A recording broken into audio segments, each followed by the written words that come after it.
നന്നായിട്ട് പെർഫോം ചെയ്ത് കഴിഞ്ഞാൽ നോട്ടീസ് ചെയ്യുന്ന ആൾക്കാർ. അപ്പോൾ നല്ല നല്ല എന്താ പറയുക, പെർഫോം ചെയ്യാനുള്ള നല്ല നല്ല കഥാപാത്രങ്ങളും കാര്യങ്ങളും കിട്ടും എന്നുള്ളതാണ് എൻ്റെ വിശ്വാസം. ആക്ഷൻ ഹീറോകൾ അത്ര കണ്ട് ആരാധിച്ച അച്ഛൻ മകനൊരു ആക്ഷൻ ഹീറോ ആയപ്പോൾ കാണാനില്ല എന്നുള്ളത് എപ്പോഴും ഫീൽ ചെയ്തു? പിന്നെ ഭയങ്കരമായിട്ട് ഫീൽ ചെയ്യുന്ന കാര്യം എപ്പോഴും. അതിപ്പോൾ ആക്ഷൻ പടങ്ങളുടെ ഇത് മാത്രമായിട്ടില്ല, മേജർ മിസ്സിംഗ് ആയിട്ട് എനിക്ക് തോന്നിയാണ്. കാരണം നമ്മളൊരു 10, 26, 27, 28 വയസ്സാകുന്ന സമയത്തൊക്കെയാണ് അപ്പന്മാരായിട്ട് കൂടുതലും കമ്പനിയാവുക. ഇപ്പോഴത്തെ ഇത് മാറി, ഇപ്പോഴത്തെ ജനറേഷനും കാര്യങ്ങളൊക്കെ മാറി. ഇപ്പോഴേ നമ്മളിപ്പോൾ ഞാനൊരു ഫാദറാണ്, അപ്പോൾ ഞാൻ ഇപ്പോഴേ കുട്ടികളുടെ അടുത്ത് ഭയങ്കര ജെല്ലായിട്ട് അങ്ങനെ കമ്പനിയായിട്ടാണ് പോകുന്നത്. അന്നത്തെ കാലത്തെന്ന് പറഞ്ഞു കഴിഞ്ഞാൽ ഒന്നാമത് മിഡിൽ ക്ലാസ് ഫാമിലിയാണ്. ഇവനെയൊക്കെ പഠിപ്പിച്ച് വലുതാക്കി എന്തെങ്കിലും പണിക്ക് വിട്ടിട്ടാണ് പപ്പയ്ക്കൊന്ന് ആക്ഷൻ പടമൊക്കെ കണ്ടിരുന്ന് റെസ്റ്റ് ചെയ്യണം എന്നൊക്കെ വിചാരിച്ചുകൊണ്ടിരിക്കുകയായിരിക്കും. പക്ഷെ അത്രയൊന്നും ചിന്തിച്ചിട്ടുണ്ടാവില്ല കേട്ടോ പുള്ളി. അങ്ങനത്തെ ഒരു ആളായിരുന്നില്ല. എപ്പോഴും അടിയായിരുന്നു. എനിക്ക് നല്ല കിട്ടിയിട്ടുണ്ട്, നല്ല അടിയിട്ടുണ്ട്, ഒരുപാട് അടിയിട്ടുണ്ട്. എനിക്ക് ഭയങ്കര ദേഷ്യമായിരുന്നു ചെറുപ്പത്തിൽ. അന്ന് എപ്പോഴും അടിയിട്ടും. അപ്പന്മാർക്ക് പെൺകുട്ടികളോട് സ്നേഹം കൂടുതലാണെന്ന് പറയുള്ളൂ. അപ്പോൾ ചേച്ചീന് ഭയങ്കര പൊന്നായിരിക്കലും എനിക്ക് മറ്റേ ഒലയ്ക്കും മടലിനൊക്കെയാണ് അടിയിട്ടുണ്ട്. തലവഴിക്കൊക്കെ നല്ല കീറിയിട്ടുണ്ട്.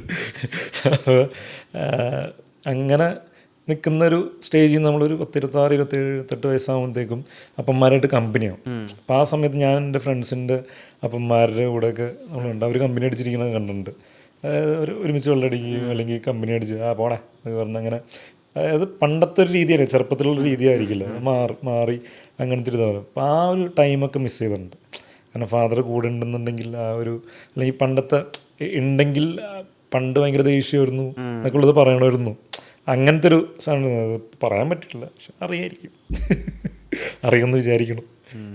അപ്പോൾ നമ്മുടെ മനസ്സിലതുണ്ടല്ലോ. ഈ ഭാര്യ 3 വട്ടം കല്യാണം കഴിച്ചിട്ടില്ലേ? 3 വട്ടോ? 3 ആക്കിയോ? 2 വട്ടോളാ? 2 വട്ടം. 2 വട്ടം. 3 വട്ടമായിരുന്നു. രജിസ്റ്റർ മാരേജും കൂടി കുട്ടിക്കഴിഞ്ഞാൽ 3 വട്ടം കല്യാണം കഴിച്ചിട്ടില്ലേ? അതെന്താ കഥ? അത് കഥയൊന്നുമില്ല.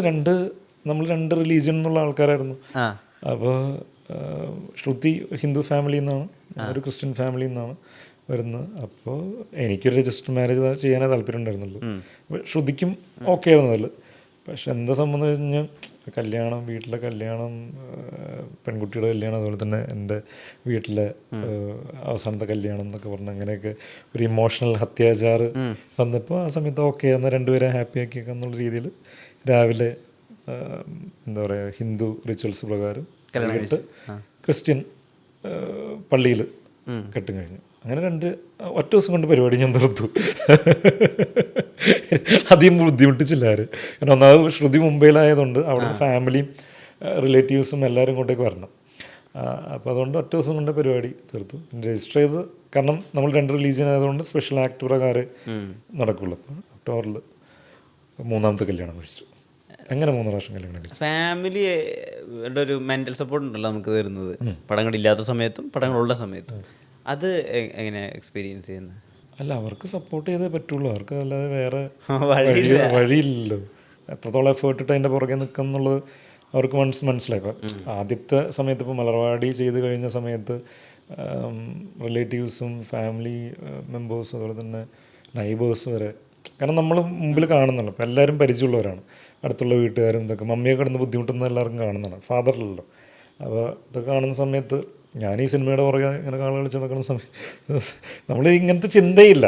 വേറൊരു അല്ലെങ്കിൽ കുടുംബം, ഫാമിലി, മമ്മി, സിസ്റ്റർ ഇവരെയൊക്കെ നോക്കണം എന്നുള്ള അങ്ങനത്തെ ഒരു ചിന്തയൊന്നും പോകുന്നില്ല. നമുക്ക് സിനിമ എന്തെങ്കിലും നേടണം എന്നുള്ളൊരു പരിപാടിയുടെ പുറകെ പോയിക്കൊണ്ടിരിക്കണം. അപ്പോൾ ആ സമയത്ത് ഒരുപാട് പേര് അങ്ങനത്തെ ഇത് പറഞ്ഞായിരുന്നു.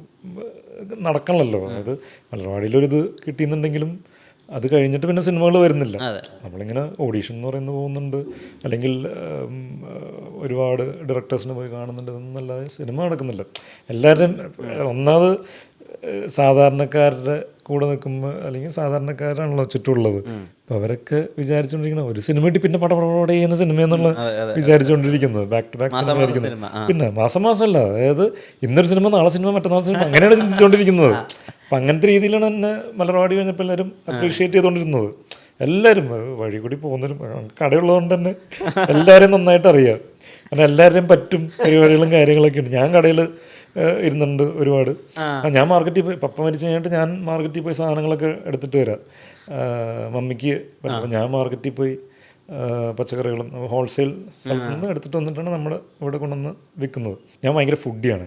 അപ്പോൾ മാർക്കറ്റിൻ്റെ കാര്യം പറഞ്ഞപ്പോൾ ഒരു കാര്യം, ഫാദറിൻ്റെ കൂടെ ഞാൻ പോകുമായിരുന്നു മാർക്കറ്റിൽ സാധനങ്ങൾ എടുക്കാനായിട്ട്. പ്രധാനമായിട്ടും പോയിക്കൊണ്ടിരുന്നത് 5 മണിക്ക് എണീറ്റ് പോകണം. 5 മണിക്ക്, അതായത് 4 മണിക്ക് എണീറ്റ് റെഡിയായി ഒരു 5 മണിയൊക്കെ ആകുമ്പോഴത്തേക്കും മാർക്കറ്റിൽ ചെന്നപ്പോഴത്തേക്കും ലോഡൊക്കെ വന്ന് ഈ സാധനങ്ങളൊക്കെ നമ്മളിങ്ങനെ തിരഞ്ഞെടുക്കണം.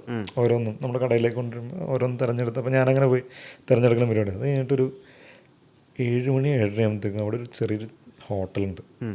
അവിടെ ബീഫ്, നല്ല ചൂടൻ ബീഫ് ഇങ്ങനെ തിളക്കണ്ടാവും, നല്ല എണ്ണ പത്തിരിയില്ലേ, നല്ല പത്തിരിയും പ്ലേറ്റിൽ.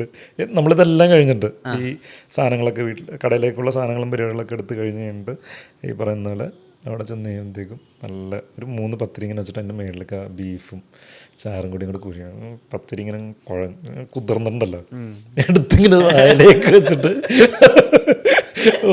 പൊള്ളിയരുത്, പൊള്ളി ടേസ്റ്റാണ്. അത് കഴിക്കാനായിട്ടാണ് ഞാൻ പ്രധാനമായിട്ടും പോയിക്കൊണ്ടിരുന്നത്.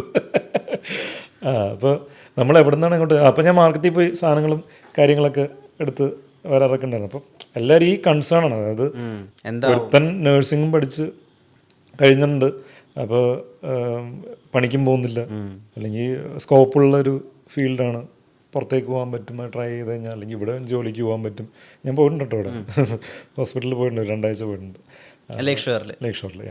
അപ്പോൾ ഈ ഒരു കൺസേണും കാര്യങ്ങളൊക്കെ വന്നിരുന്ന സമയത്ത് ഇവരും ഇപ്പം മമ്മിയും ഒക്കെ ആണെന്നുണ്ടെങ്കിലും എൻ്റെ അടുത്ത് പറയുന്നത് അവിടെ ജോലിക്ക് പോകുമോ അല്ലെങ്കിൽ ഏതെങ്കിലും ഇത് നേഴ്സിങ്ങിനോ സിനിമ വിട് എന്നൊക്കെ പറഞ്ഞാൽ ഒരുപാട് പറഞ്ഞിട്ടുണ്ട്, എല്ലാവരും പറഞ്ഞിട്ടുണ്ട്. പക്ഷെ വൺസ് നമ്മൾ പ്രൂവ് ചെയ്ത് കാണിച്ചു കഴിഞ്ഞാൽ ഇപ്പം നേരം സിനിമ അതിലാണൊരു ബ്രേക്ക് ത്രൂ കിട്ടുന്നത്, അല്ലെങ്കിൽ ഒരു മുഴുനീള കഥാപാത്രം ഒരു സിനിമയിൽ ഒരു ക്യാരക്ടറായിട്ട് സിനിമയിൽ രജിസ്റ്റർ ആവുന്നത്. അപ്പോൾ ആ സമയത്ത് മമ്മി ഇവിടെ ഇല്ല, മമ്മി ദുബായിലാണ്, മമ്മി സിസ്റ്ററിൻ്റെ അടുത്ത് പോയേക്കാണ്. എന്നിട്ട് മമ്മി തിരിച്ച് വന്ന ശേഷമാണ് മമ്മീനെ ഞാൻ പത്മയിൽ കൊണ്ടുപോയി സിനിമ കാണിക്കുന്നത്. അന്ന് നേരം റിലീസായിട്ടുണ്ട്. മമ്മീനെ തിയേറ്ററിൽ പോയി സിനിമ കണ്ട് ഇറങ്ങി വരുമ്പോഴത്തേക്ക് എല്ലാവരും പറയുന്നില്ല ഫോട്ടോ എടുക്കുന്നുണ്ട്, അല്ലെങ്കിൽ എല്ലാവരും വന്ന് ഷെയ്ക്ക് ഹാൻഡ് ഇടുന്നുണ്ട്, റെക്കഗ്നൈസ് ചെയ്യുന്നുണ്ട്, അങ്ങനത്തെ പരിപാടികൾ.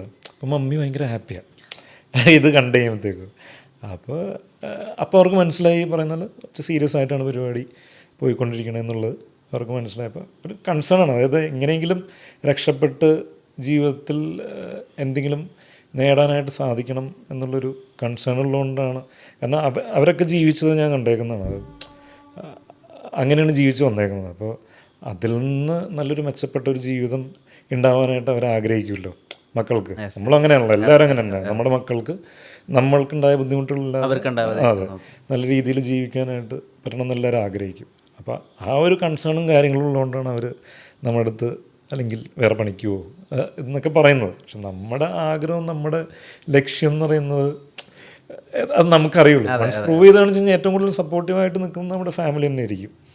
മനസ്സിലായോ? അതിപ്പോൾ ഒരു ഡൗൺഫോൾ ഉണ്ടായാലും അല്ലെങ്കിൽ ഒരു ഭയങ്കര രീതിയിൽ ഹിറ്റടിച്ച് നിൽക്കുന്ന സമയമാണെന്നുണ്ടെങ്കിലും ഇവർ സപ്പോർട്ടീവായിട്ട് നമ്മുടെ കൂടെ ഉണ്ടാവും.